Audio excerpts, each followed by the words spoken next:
அனைவருக்கும் வணக்கம். தமிழக வெற்றிக் கழகம் ஆட்சி அமைத்த பிறகு பல்வேறு கோரிக்கைகள் வெளிவருகிறது. கடந்த திராவிட முன்னேற்றக் கழகம், அண்ணா திராவிட முன்னேற்றக் கழகம் காலகட்டத்தில் நிறைவேற்றாத கோரிக்கைகள் எல்லாம் தற்போது தமிழக வெற்றிக் கழகத்தின் முன்னிலையில் பரிசீலனைக்கு வந்துட்டே இருக்கு.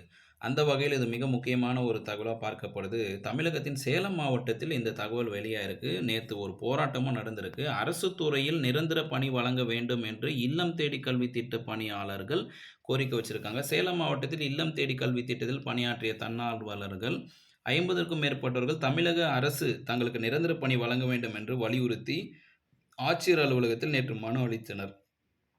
இதற்கான ரீசன் என்ன சொல்றாங்க அப்படின்னு பார்த்தீங்கன்னா, தமிழக அரசின் பல்வேறு மக்கள் நலத்திட்டங்களிலும் களப்பணியிலும் ஈடுபட்டிருக்கின்றோம். குறிப்பாக மகளிர் உரிமை தொகை திட்டத்தில் 2 ஆண்டுகளாக சிறப்பாக பணியாற்றினோம். மேலும் வேளாண் துறை கணக்கெடுப்பு, மாணவர்களின் சீருடை திட்டத்தில் அளவீடு பணிகள், புதிய பாரதம் எழுத்தறிவு திட்டம் மற்றும் பணியாற்றினோம்.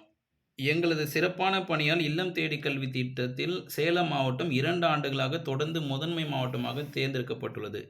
அரசின் பல்வேறு திட்டங்கள் சிறப்பாக பணியாற்றியுள்ள எங்களுக்கு, இல்லம் தேடி கல்வி திட்ட பணியாளர்களாகிய எங்களுக்கு, அனைவருக்கும் மனிதாபிமானம் அடிப்படையில் அரசு துறையில் நிரந்தர பணி வழங்க வேண்டும். எங்களின் வாழ்வாதாரத்தை பாதுகாக்க வேண்டும் என்று சேலம் மாவட்டத்தில இப்போதைக்கு ஃபர்ஸ்ட்டு ஒரு கோரிக்கை வெளியா இருக்கு. இது தொடர்ச்சியாக ஒவ்வொரு மாவட்டத்திலும் எதிரொலிக்கப்படும் என்று எதிர்பார்க்கப்படுகிறது. மீண்டும் இது போன்ற ஒரு தகவலோடு சந்திக்கிறேன். இந்த நியூஸ மத்தவங்களும் ஷேர் பண்ணிடுங்க. சேனலையும் சப்ஸ்கிரைப் பண்ணிக்கங்க.